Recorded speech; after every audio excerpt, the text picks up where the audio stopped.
दोस्तों, धुरंधर फिल्म का पहला पार्ट आया तो उसमें बीजेपी और केंद्र सरकार के राजनीतिक नैरेटिव को सुरक्षा एजेंसियों के जरिए बढ़ावा देने का आरोप लगा।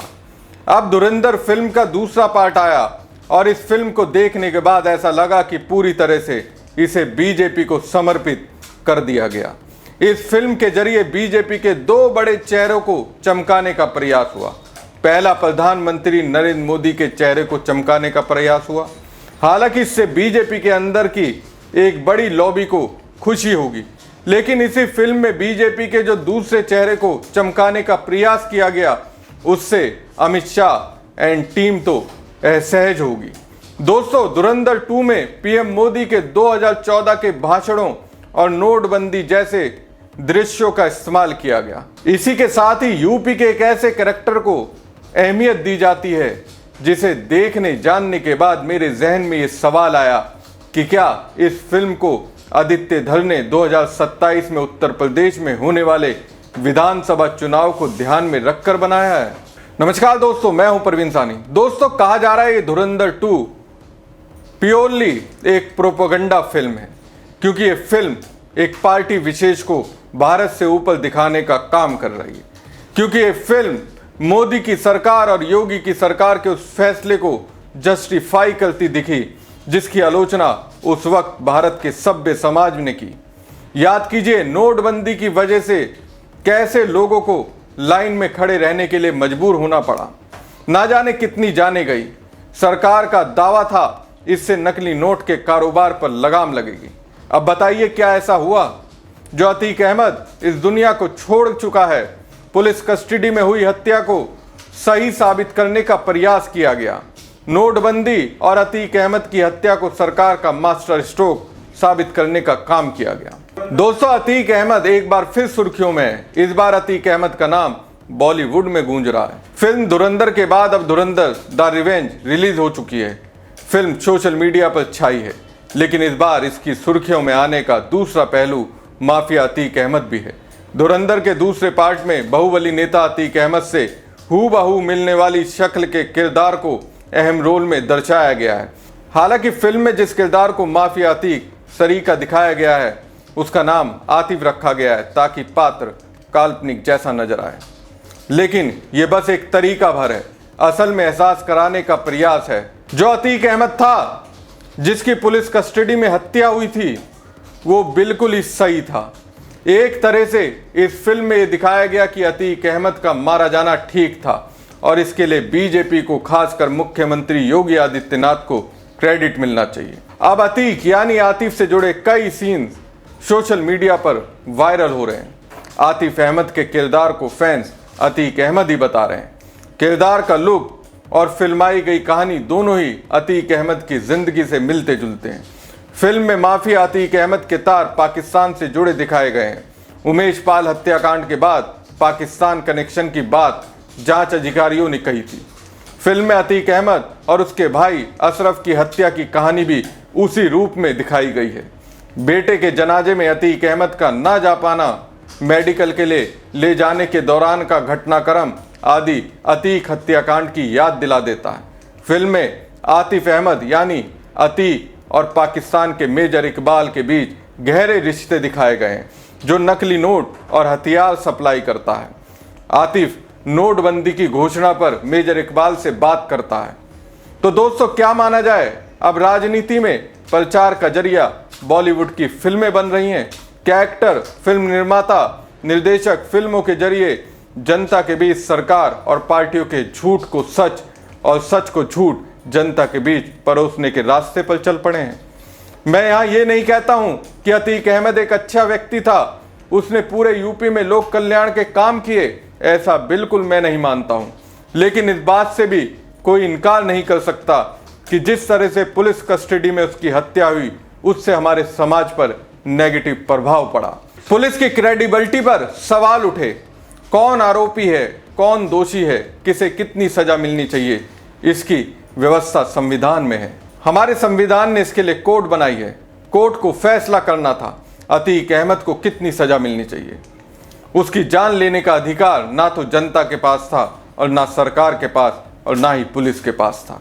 कोर्ट को यह अधिकार मिला हुआ है। दोस्तों, मुझे याद है साल 2016 तारीख 22 दिसंबर का दिन, जब मौसम सर्द हवाओं का था, लेकिन हूटर बजाती गाड़ियों के काफिले ने माहौल में अचानक गर्मी बढ़ा दी।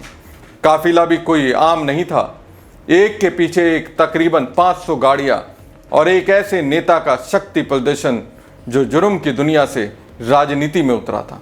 काफिले की वजह से पूरा शहर जैसे थम गया था।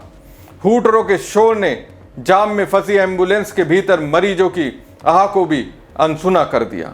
पत्रकारों ने सवाल पूछा कि आपके काफिले की वजह से एम्बुलेंस फंसी रही, तो जवाब मिला, आप क्या चाहते हैं कि मैं साइकिल से अकेले जाऊं? ये काफिला था माफिया डॉन से नेता बने अतीक अहमद का। अतीक अहमद पूर्वांचल की राजनीति और यूपी में अपराध जगत का वो नाम था जिसने सिस्टम के भीतर एक सिस्टम बना दिया था। बंदूक और बैलेट के कॉकटेल से वो खुलेआम सड़कों पर मौत का नंगा नाच करता था।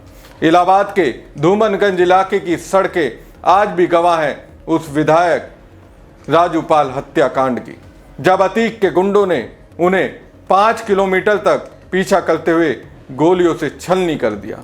वजह महज इतनी थी कि राजूपाल ने विधानसभा चुनाव में अतीक अहमद के भाई को हरा दिया था। 1962 में इलाहाबाद में जन्मे अतीक अहमद ने छोटी सी उम्र में ही जुर्म की सड़कों पर अपने कदम बढ़ाने शुरू कर दिए थे।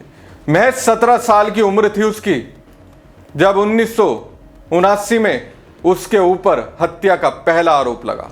इसके बाद अतीक अहमद के गुनाह बढ़ते रहे और उसके नाम पर मुकदमे दर्ज होते गए। 1983 में उसके खिलाफ पहली एफआईआर दर्ज हुई और इसके बाद लिस्ट में हत्या, रंगदारी, किडनैपिंग, धमकी और जमीनों पर कब्जे जैसे 100 से ज्यादा संगीन मामले शामिल हो गए। 1989 में अतीक अहमद राजनीति में उतरा और यूपी की इलाहाबाद पश्चिम सीट से चुनाव जीतकर विधानसभा पहुंचा। इस सीट ने अतीक को एक नई ताकत दी। इसके बाद वो 5 बार विधायक रहा और साल 2004 में फूलपुर लोकसभा से चुनाव जीतकर देश की संसद का सदस्य बना। उसने जुर्म और राजनीति के बीच की लकीर को जिस हद तक धुंधला कर दिया, वैसा कभी कोई नहीं कर पाया था। आखिरकार अतीक अहमद के गुनाहों का भी हिसाब हुआ। 15 अप्रैल 2023 को जब पुलिस अतीक अहमद और उसके भाई अशरफ को रूटीन चेकअप के लिए जेल से अस्पताल ला रही थी, तो 3 युवकों ने दोनों भाइयों के ऊपर गोलियां बरसा दी। ये 3 युवक लवलेश तिवारी, अरुण मौर्य और सनी पत्रकारों की भीड़ में शामिल थे। गोलियों से छलनी अतीक अहमद और उसके भाई ने दम तोड़ दिया। पूरे देश ने दोनों भाइयों की इस मौत को लाइव देखा। अनुमान के मुताबिक अतीक अहमद लगभग 11,000 करोड़ की संपत्ति का मालिक था। परिवार के लोगों और उसके साथियों के नाम पर 200 से ज्यादा बैंक खाते थे। करीब 50 शेल कंपनियों के जरिए उसने हवाला के धंधे को अंजाम दिया। अतीक अहमद की असली ताकत थी जेल में रहते हुए भी अपराध को अंजाम देना। वो जेल के भीतर बैठकर भी अपना नेटवर्क चलाता था। उसके गुर्गे एक इशारे पर किसी की भी जान ले लेते। इलाहाबाद की सैम हिगिनबॉटम यूनिवर्सिटी आज भी उस मंजर को नहीं भूली है जब अतीक अहमद और उसके गुंडे बंदूकों के साथ वहां पहुंचे और शिक्षकों को राइफल की नोक पर खड़ा कर दिया। वजह केवल इतनी थी कि अतीक के बेटे को घर पर ट्यूशन पढ़ाने वाला इसी यूनिवर्सिटी का छात्र था और परीक्षा में नकल करते हुए पकड़ा गया था। उसे सस्पेंड किया गया तो अतीक ने अपनी गुंडई से पूरी यूनिवर्सिटी में दहशत मचा दी। सिस्टम लाचार था और अतीक बेखौफ। इस नाम की चर्चा आज इसलिए हो रही है क्योंकि 19 मार्च को रिलीज हुई निर्देशक आदित्य धर की फिल्म धुरंधर 2 में अतीक अहमद का किरदार दिखाया गया है।